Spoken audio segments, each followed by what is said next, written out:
El cantar de los cantares, el cantar de Salomón, capítulo 1.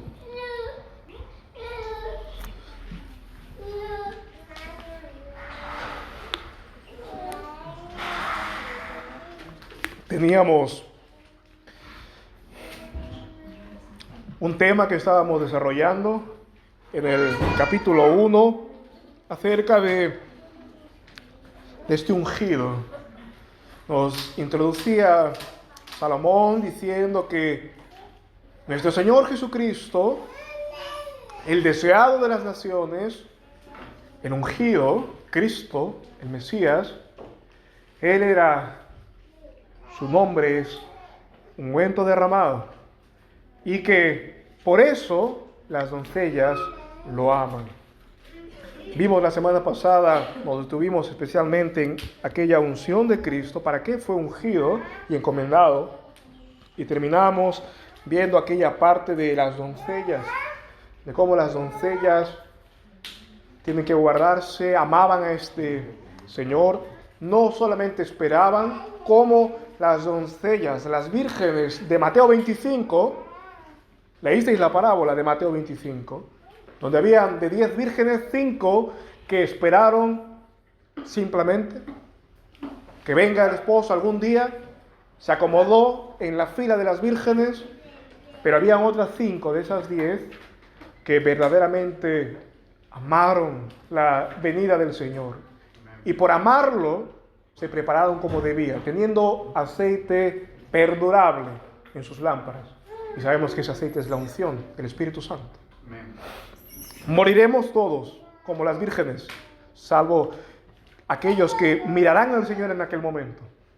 Todos nosotros, cuando llegue aquel día, tenemos que tener aceite del Espíritu Santo en nuestras lámparas, o de lo contrario, en aquel día no se hallará aceite en nosotros.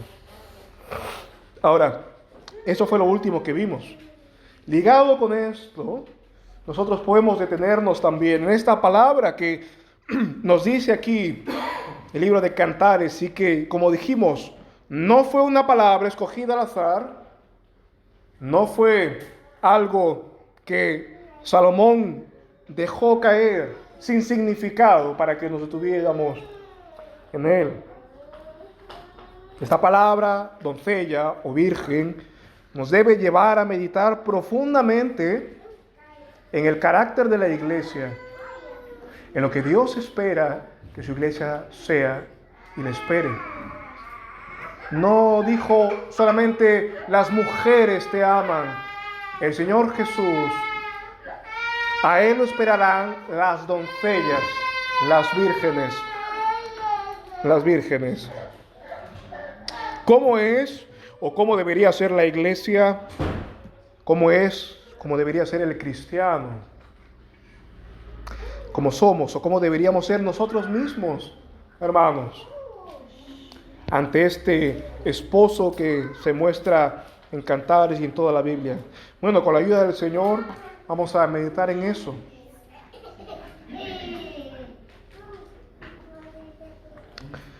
Bueno, nosotros sabemos, solamente repasaremos, que el matrimonio es una institución de Dios, no es creación humana. No es que a Adán se le ocurrió desposar a Eva, unirse con él. Fue idea de Dios, fue institución divina. Nosotros sabemos que Dios creó al hombre de la nada, el universo y todas las cosas que hay en él. El hombre fue el broche de oro de la creación, como diríamos, varón y mujer, a imagen de Dios. Y el relato de Génesis nos dice que cuando Dios los creó, inmediatamente se unieron.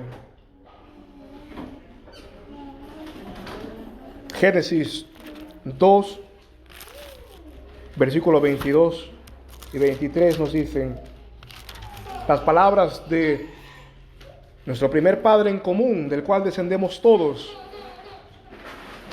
Y versículo 22, y de la costilla que Jehová Dios tomó del hombre, hizo una mujer y la trajo al hombre, y dijo a Adán, Esto es ahora hueso de mis huesos y carne de mi carne. Esa será llamada varona, porque del varón fue tomada. Cuando Dios creó al varón y de su costado a la mujer, inmediatamente se unieron y Adán dijo estas palabras: carne de mi carne, hueso de mis huesos. Ahora, nosotros sabemos que estas mismas palabras, carne de mi carne y hueso de mis huesos, no solamente Adán lo dijo para hablarle bien a Eva, no solamente lo dijo como unas palabras dulces a su esposa, sino que estas mismas palabras el apóstol Pablo nos dice que el Señor Jesucristo le dice a su iglesia cuando se une con ella. La iglesia es carne de su carne, miembros de sus miembros. Fíjate en el capítulo 5 de Efesios.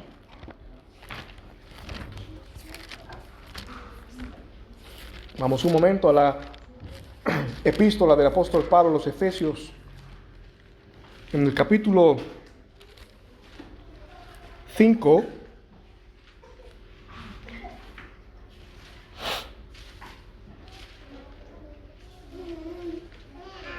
vamos a leer el pasaje completo, ¿sí? Efesios 5, versículo 23 en adelante, nos dice: porque el marido es la cabeza de la mujer, así como Cristo es la cabeza de la iglesia, y Él es el Salvador del cuerpo. Así que como la iglesia está sujeta a Cristo, así también las casadas lo estén a sus maridos en todo.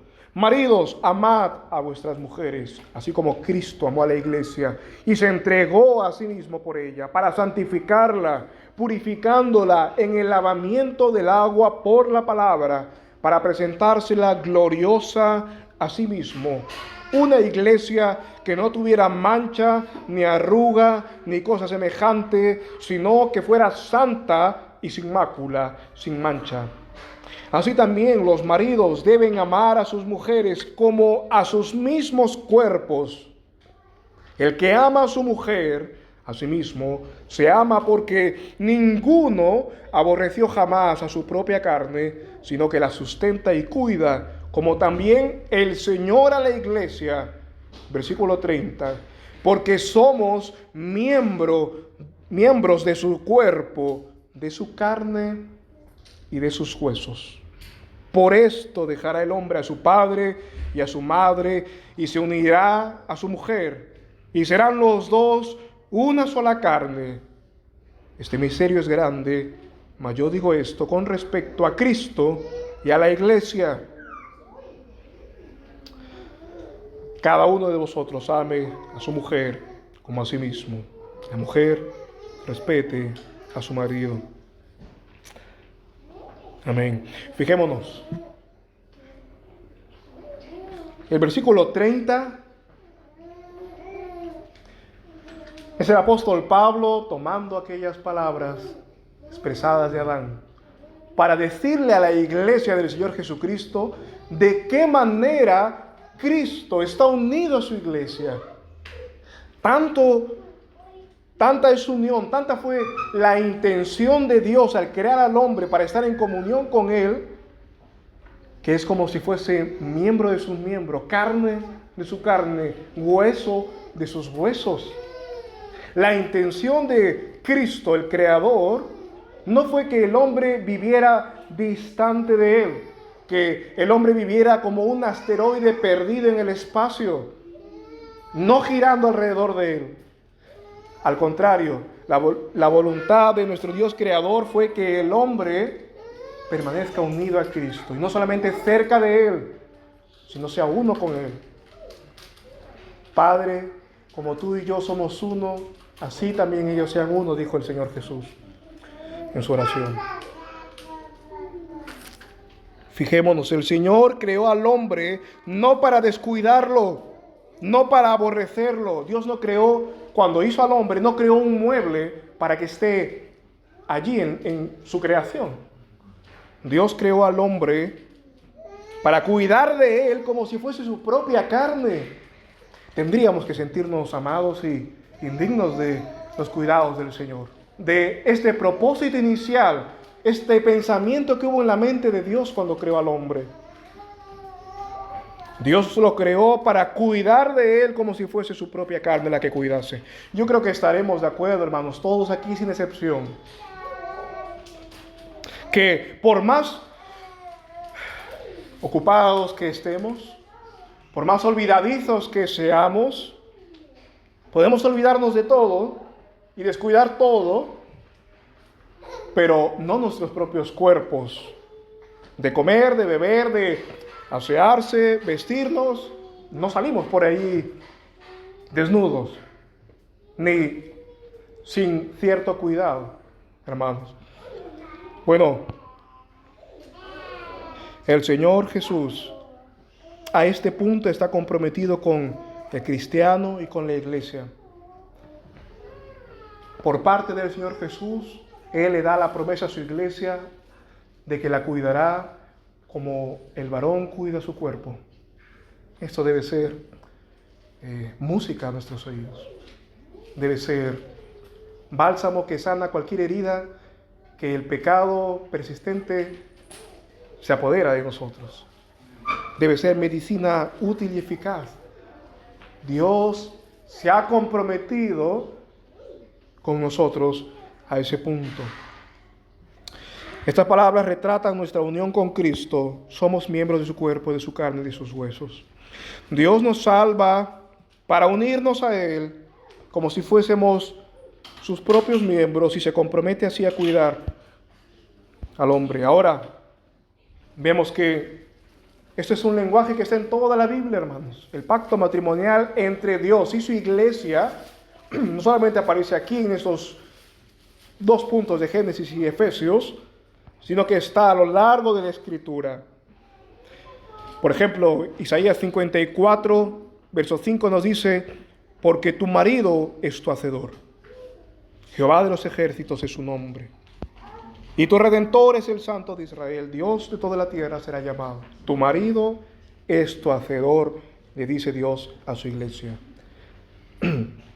Sofonías 3:17 nos dice así también: Jehová, tu Dios, está en medio de ti, poderoso, Él salvará, se gozará sobre ti con alegría, callará de amor, se regocijará sobre ti con cánticos. Ese es el comportamiento normal de alguien que está llegando a su boda, que está celebrando, como el Señor Jesús se deleitó con sus apóstoles, con sus discípulos en ese momento, en las bodas de Caná, trayendo el vino más dulce. Él era el vino más dulce.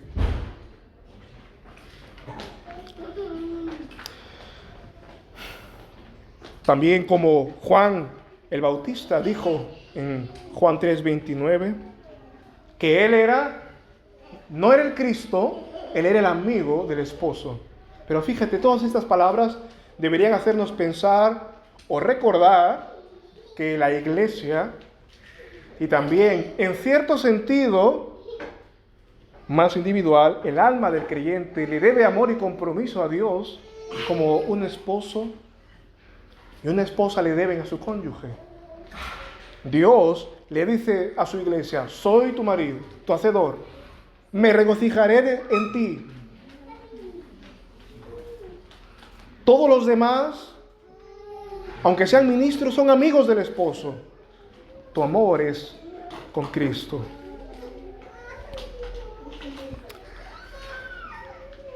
Dios ama a su pueblo con este amor que un esposo tiene por su esposa. No tiene un compromiso, un amor y un deseo menor. Y esto debe también capturar nuestra atención. ¿Qué relación tienes tú con una persona, aunque sea algo que hayas firmado, mayor que lo que firmaste cuando te uniste a tu cónyuge? Ninguno. En el plano humano, no hay persona a la que estés más comprometida que con tu cónyuge. De hecho, son uno, indisolublemente uno. Dios, por su parte, ha jurado eso a la iglesia. Su compromiso lleno de amor y de deseo por su iglesia.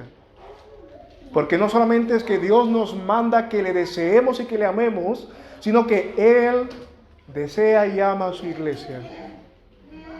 Y cada vez que su iglesia intenta adornarse para Él, cada vez que su iglesia intenta acercarse a Él, es como el hombre viendo a su esposa o la mujer viendo a su marido, intentando esmerarse en esa relación y dar lo mejor y prepararse para Él.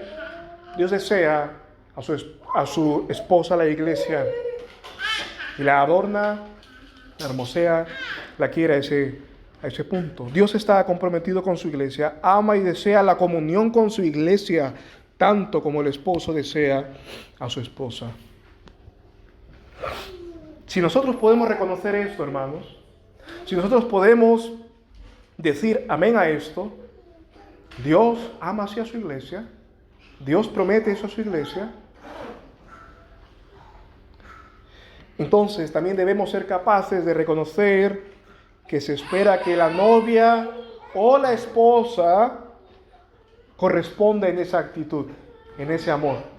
Si hay un esposo entregado a su matrimonio, si hay un esposo que está continuamente dando en esa relación, en ese amor, en ese cuidado, en esas alegrías, sacrificándose, dejándose la piel en el intento, la mujer, la esposa, está más amada al sentirse así, al ver todo lo que hace su esposo, se debe inflamar de amor. La esposa debería corresponder a ese amor tan intenso del esposo. Recordemos las palabras del apóstol Pablo, hermanos, cuando él le decía, ¿te acuerdas? En 1 Corintios 7, le decía, la soltera, el soltero, no tiene cuidado de la mujer o del marido porque están solteros. No tienen a nadie que intentar agradar. Fíjate lo que dice allí en 1 Corintios 7, versículos 33 y 34. Nos dice eso. 1 Corintios 7, versos 33 y 34. El casado se preocupa de las cosas que son del mundo y de cómo ha de agradar a su mujer.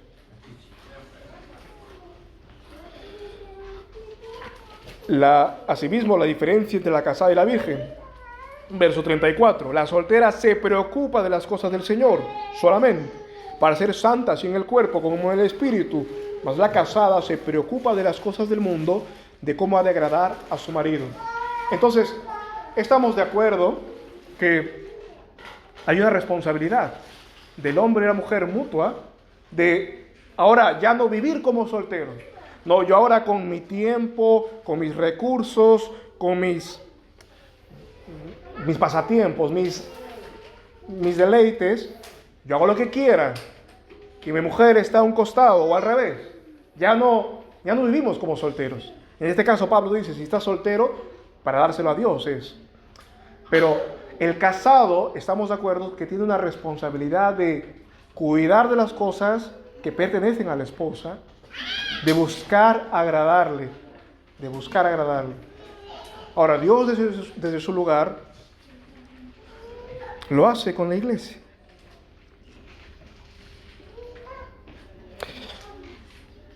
Podemos decir, hermanos, nosotros como cristianos, si somos cristianos, si somos creyentes, si somos parte de la iglesia de Cristo, o si decimos serlo, no solo recibimos los privilegios y cuidados especiales que el esposo tiene para con su esposa, sino también estamos diciendo, si somos parte de la iglesia, si nos llamamos cristianos, estamos diciendo que estamos procurando agradar al esposo.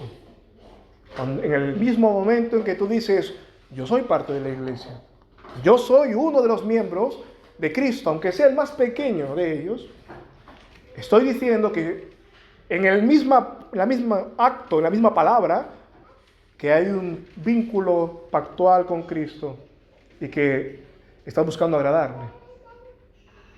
Te estás ocupando ya no de ti mismo, sino del esposo, que es Cristo. A nivel iglesia, a nivel individual. Como familia también, por supuesto. Hermano, cuando tú y yo decimos, nos llamamos cristianos, está diciendo, yo soy alguien que está intentando agradar a Dios todos los días. Porque todos los días cuido de mi cuerpo. Y todos los días cuido de mi cónyuge. Y todos los días también estoy cuidando de mi compromiso con Cristo. No hay un solo día, o no debería haber un solo día, donde nos descuidamos el uno al otro como cónyuges, ni tampoco como cristianos. Estamos cuidando de ser fieles a este compromiso pactual y evitar a toda costa toda infiltración en esta relación. Hemos hablado, porque nunca está de más, también los cuidados que debe tener el cónyuge, sea hombre o mujer, con el sexo opuesto. Creo que estás conmigo en que no aceptarías la idea de que el cónyuge esté hablando, pasando tiempo, compartiendo íntimamente cosas con otra persona que no seas tú. O alguien estaría feliz de saber que mi esposo está tomando un café con otra persona. Ninguno de nosotros estaría tranquilo siquiera con esa idea. Todo este celo propio del amor, Dios también con ese amor nos cela o espera que con ese amor también nosotros nos cuidemos en cuanto a nuestro compromiso con Él. El Señor Jesucristo, que es el esposo de la iglesia, y en cierto sentido del alma de cada creyente, se sentiría ofendido como un cónyuge ofendido, traicionado, indignado, cuando la iglesia o el creyente permite que se infiltren cosas en medio de su pacto matrimonial con la iglesia o con el creyente. ¿Estás conmigo? De que tú te sentirías ofendido por alguna relación muy cercana o encuentros habituales, esporádicos o frecuentes, que tu cónyuge lo tuviese con otro. Y el Señor también se sentiría ofendido si tú y yo mantenemos otras cosas en medio de nuestro compromiso con Cristo. Porque hay un compromiso matrimonial, hay un compromiso a ese nivel, hay un celo a ese nivel. Por parte de Dios, Él dice que Dios es celoso y nos ama con celo.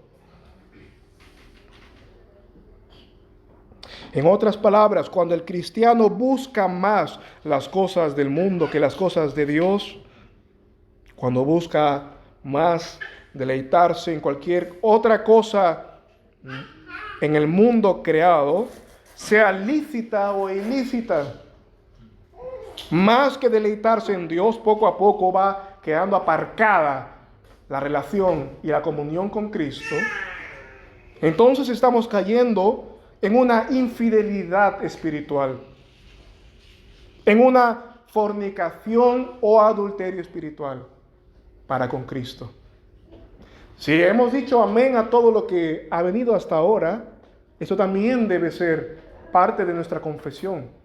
Soy cristiano, tengo un compromiso con Cristo, en tanto permito que otras cosas se entrometan en nuestro pacto con Dios, soy infiel. Soy adúltero espiritualmente. O estoy cayendo en eso.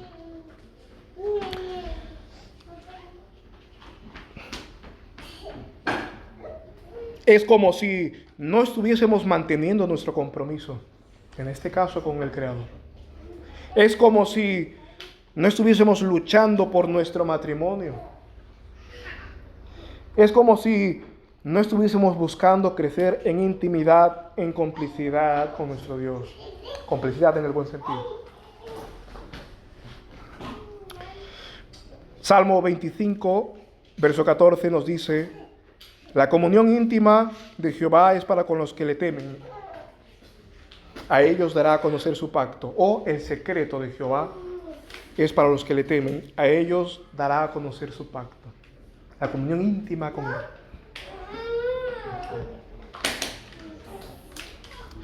Dios quiere comunión íntima con cada uno de sus hijos, con cada iglesia, con cada familia, que haya una verdadera cercanía a Dios, no accidental. No solamente orar por los alimentos si es que tienen la oportunidad de comer juntos. Más allá de eso, buscar a Dios de verdad.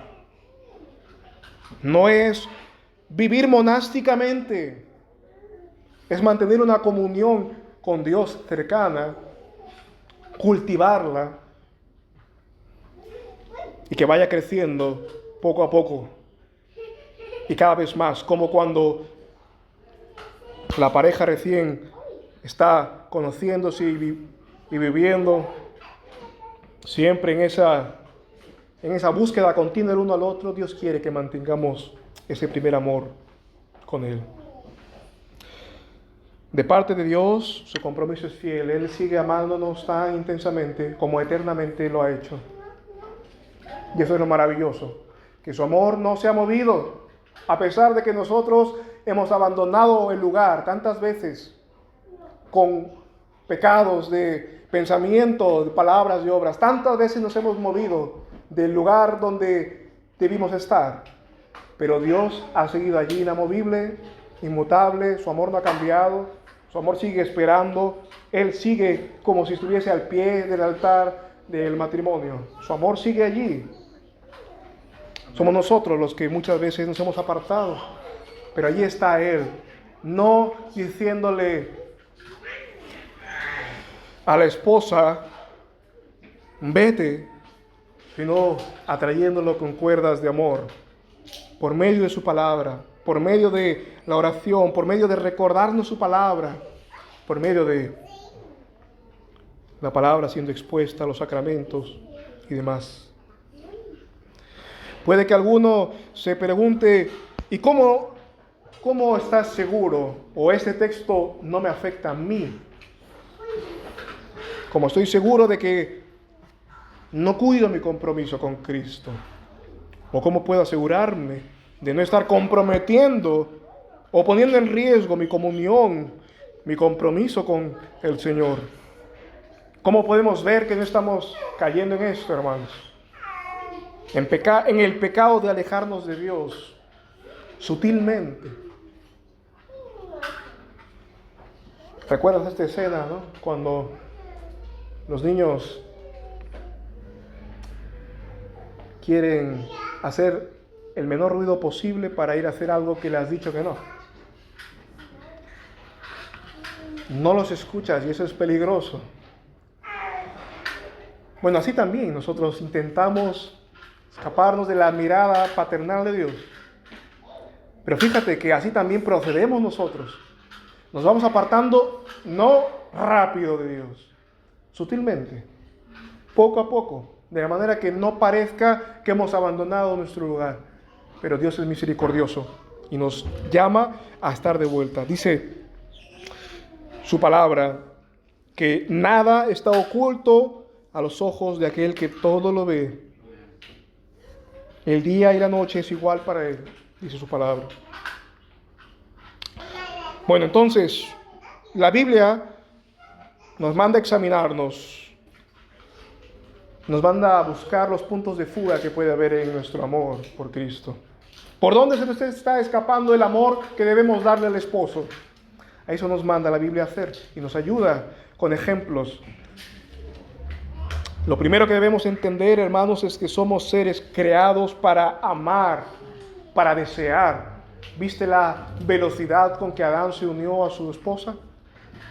Fue creado para eso.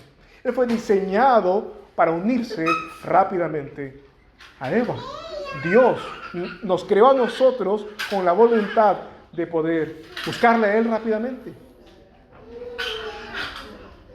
Para relacionarnos con Dios, para eso fuimos creados.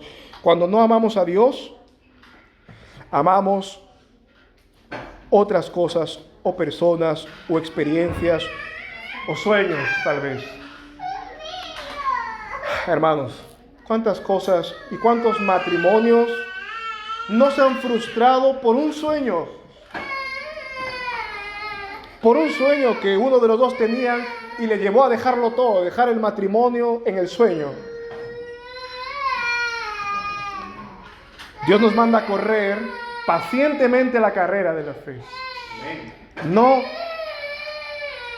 desesperadamente y a costa de nuestra integridad. Nos manda a correr íntegramente, según la condición a la que nos ha llamado. El soltero correrá así, el casado correrá así. Y mientras más familia tienes, seguramente no correrás con la misma velocidad, pero correrás.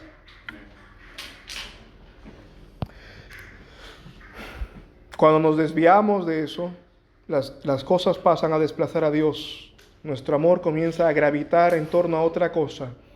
Nuestro amor ya no gravita en torno a Dios, sino en torno a cualquier otra cosa, y de lo cual Dios llama a eso un competidor contra Él. Un amante. Esas palabras utiliza nuestro Dios. El primer mandamiento, Éxodo 20. No tendrás dioses ajenos delante de mí. Y el segundo mandamiento, no te harás imagen ni ninguna semejanza de cosa alguna, y que esté arriba en los cielos, en la tierra, en las aguas debajo de la tierra. No te inclinarás a ellas ni las servirás, porque yo soy Jehová tu Dios fuerte, celoso, que visito la iniquidad de los padres sobre los hijos. Pero fíjate, en estos mandamientos, Dios pone como primer mandamiento la fidelidad a Él. No tendrás dioses ajenos delante de mí. Recordarás cuando vimos los mandamientos que eso de delante de mí es porque Dios siempre está delante de nosotros. Y cualquier cosa que se haga será delante de Él. Lo primero es que no debemos tener otros dioses, conservar dentro de nosotros supersticiones. En el plano más literal del pasaje, nosotros estamos llamados a no temer a otra cosa que no sea Dios. Tristemente a veces hay supersticiones y otras imágenes. Hay personas que se arrodillan frente a una cábala, tienen cábalas en sus bolsillos o ritos, maneras de proceder. Hay otros que se arrodillan ante imágenes, falsos cristos, falsas Marías, falsos santos, cuando se nos dice que solamente debemos arrodillarnos ante Cristo, el cual es Dios y ahora mismo está sentado a la diestra de Dios. Se nos prohíbe poner nuestra confianza en una imagen, en un amuleto, una estampa, cuando Dios no es ninguna de estas cosas, ni puede estar representado en ninguna de estas cosas. De hecho, detrás de estas cosas, ¿qué hay? ¿Qué hay detrás de los ídolos y de las imágenes de talla y las estampas y los templecillos y las cosas que existen? ¿Qué hay detrás de algo que pide adoración para sí? Demonios. Detrás de lo que va en las procesiones son demonios, fuerzas del mal. Nos dice Deuteronomio 32, 17: sacrificaron a los demonios, no a Dios, a dioses que no habían conocido, a nuevos dioses venidos de cerca, que no habían temido vuestros padres. Sacrificaron, él no dice a ídolos, en otro momento lo dice, pero dice a demonios, no a Dios. Deuteronomio 10:20: a Jehová tu Dios temerás, a Él servirás y a Él te allegarás y por su nombre jurarás. Bueno, esto parece que lo tenemos claro en este sentido más superficial del mandamiento. Pero si ahondamos un poco más, es posible que nosotros nos digamos, bueno, yo no hago eso. Nunca he pisado una procesión y gracias a Dios no lo has hecho. Pero la Biblia llama idolatría no solamente al acto de besar una estatua o arrodillarse ante ella. Vamos a Colosenses 3:5. Nos dice lo siguiente allí el apóstol Pablo, Colosenses 3, versículo 5.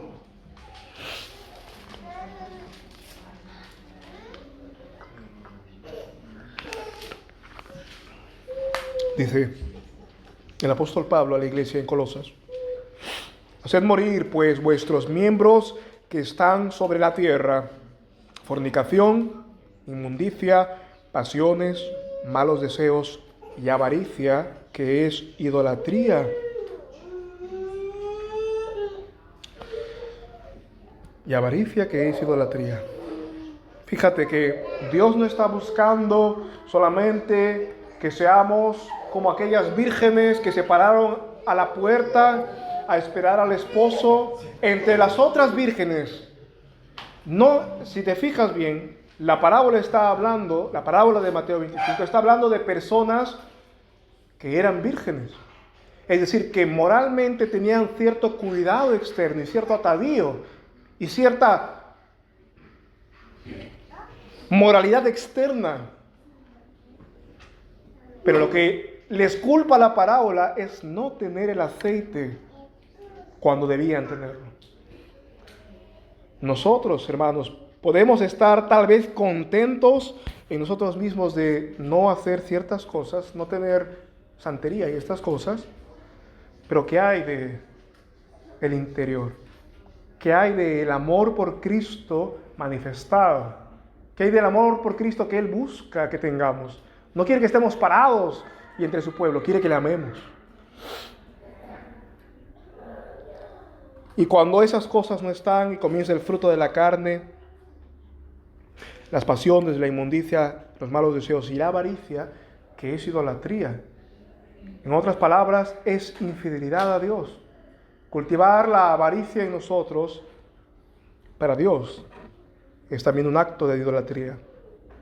Si la idolatría supone tener otro Dios, otro esposo, entonces la avaricia supone ser infiel a Dios. Es regla de 3.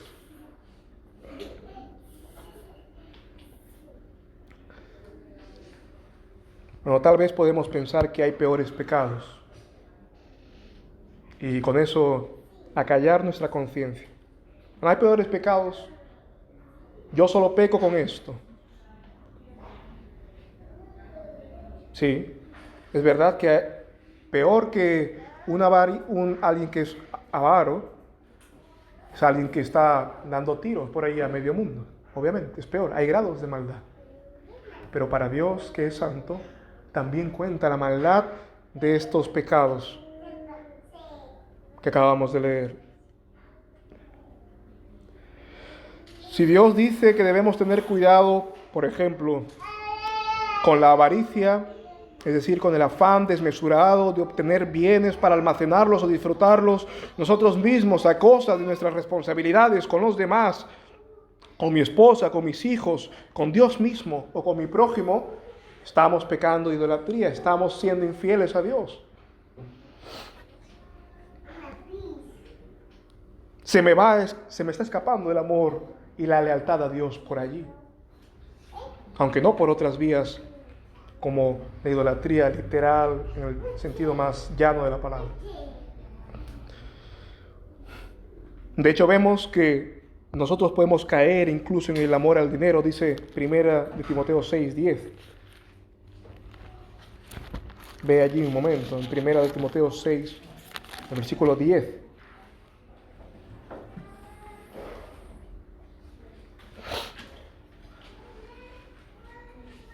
Dice: porque raíz de todos los males es el amor al dinero, el cual codiciando algunos se extraviaron de la fe y fueron traspasados de muchos dolores.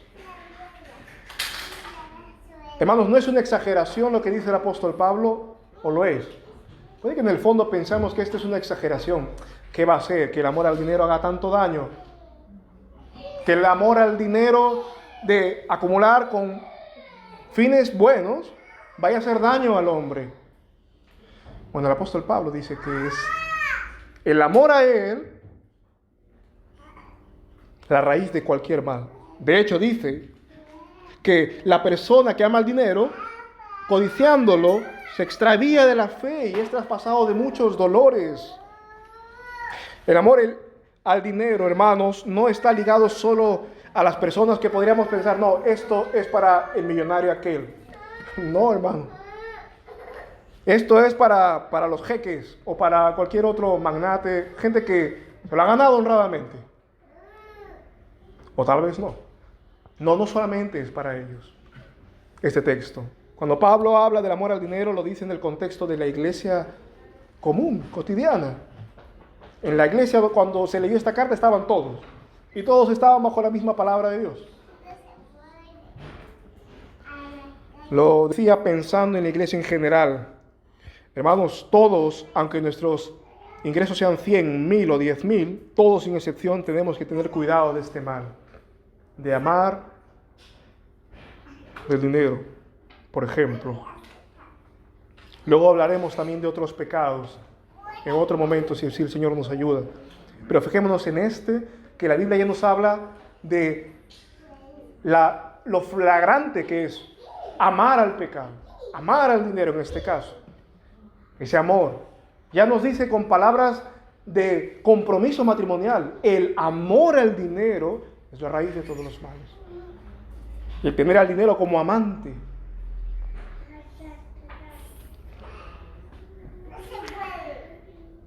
Este mal se puede ver de muchas formas, hermanos. Por ejemplo, engañar o endulzar a la gente para conseguir dinero, bienes o favores. Dedicar poco o nada de tiempo para la comunión con Dios, de manera personal o familiar. Descuidar deliberadamente, sin hacer tal vez ningún intento de reunirse con la iglesia.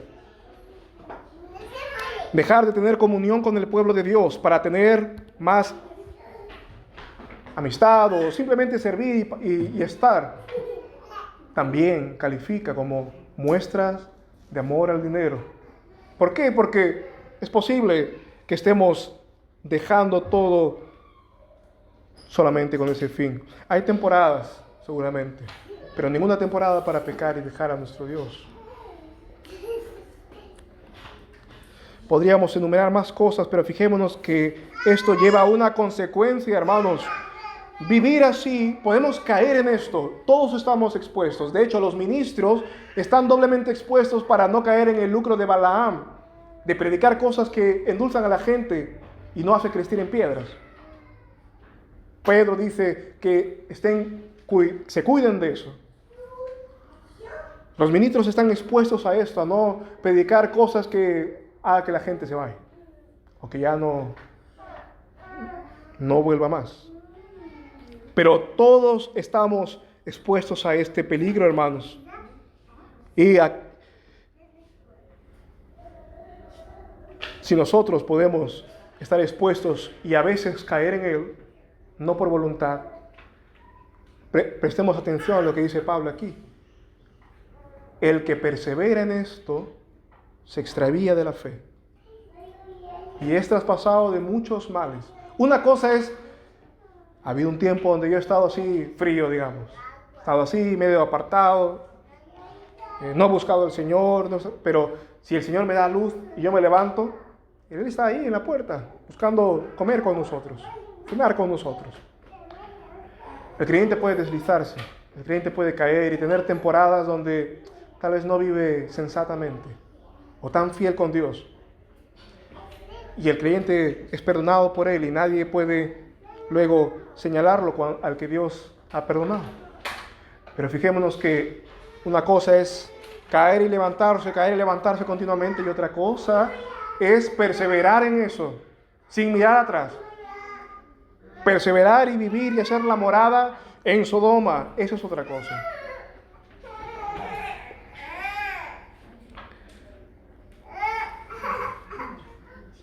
Algunos de ellos extraviaron la fe, fueron traspasados de muchos males. Si solamente nuestro mal fuese esto, hermanos, la codicia, bueno, el Señor no nos da tampoco no nos anima a pecar de codicia, al contrario, nos ahuyenta de eso. El Señor nos ama con celo, hermanos, y Él no quiere que por ninguna de las vías prohibidas transiten sus hijos. Se nos dice desde ahora, se lo dice desde que la palabra llega al hombre. Estas cosas, hemos escogido un pecado. La semana que viene, Dios mediante, estaremos meditando en más. Pero estas cosas pueden llevar al divorcio voluntario con Cristo. Voluntariamente dejamos el altar. Lo dejamos al Señor allí. Dejamos la casa de Dios y terminamos apostatando. Siendo cristianos apenas de nombre, y que con los labios digamos amarlo, pero con nuestro corazón estemos lejos de Él. Dice Isaías 29:13,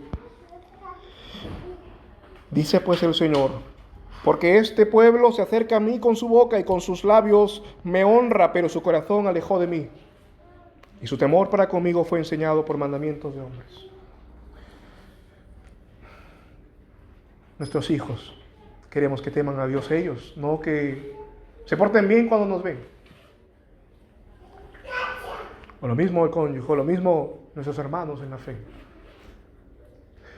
Hermanos, inculquemos el amor a Dios en lo secreto.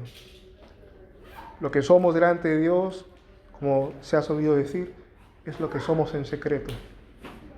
¿Qué hacemos cuando tenemos más tiempo libre de nuestras obligaciones? No estoy diciendo de nuestras cosas ilícitas. ¿Qué hacemos con eso?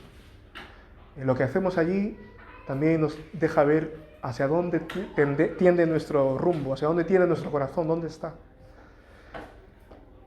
Obviamente, en el tiempo libre aprovechamos para arreglar cosas y es lo normal, pero debería principalmente o primeramente tender hacia Dios y buscándolo a Él el resto de cosas.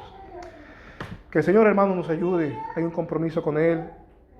Hay un compromiso pactual con Él que es importante para nosotros. Y Él es nuestra vida y separado de Él nada podemos hacer. El Señor está a la puerta. Vayamos a Él. Padre, te damos gracias por tu bondad, porque nos recuerdas con tu palabra que estamos tentados, Señor. No te amamos como deberíamos amarte. Perdónanos, Padre, límpianos. Atráenos a ti y correremos, Señor. Atráenos a ti, llámanos como llamaste a tus discípulos, como llamaste a los muertos y despertaron, porque no hay nada que resista a tu voz, no hay nada que resista a tu llamado. Señor, nosotros venimos a ti, como dice tu palabra, creyendo que tú eres galardonador de los que se acercan a ti. Venimos a ti no para jactarnos de lo que hemos hecho o de cualquier avance mínimo que tengamos. Venimos a ti pidiéndote que estés con nosotros y que tu gracia nos empuje más hacia ti, que nos moldee más a la imagen de Cristo. No venimos a ti, Señor, confiando en nosotros, sino confiando en ti, en que tú, si nosotros nos acercamos a ti, tú te acercas y nos das las fuerzas necesarias para amarte mejor, para servirte mejor. Danos vida, oh Dios, porque solamente sabemos andar cuando tú pones cabestro y freno. Cuando tú pones tu yugo manso sobre nosotros, Señor, ligero. Eso te pedimos, Señor. Perdónanos y vuelve a poner en nosotros ese querer agradarte a ti y avivar el primer amor. En el nombre de Jesús te agradecemos. Amén. Amén.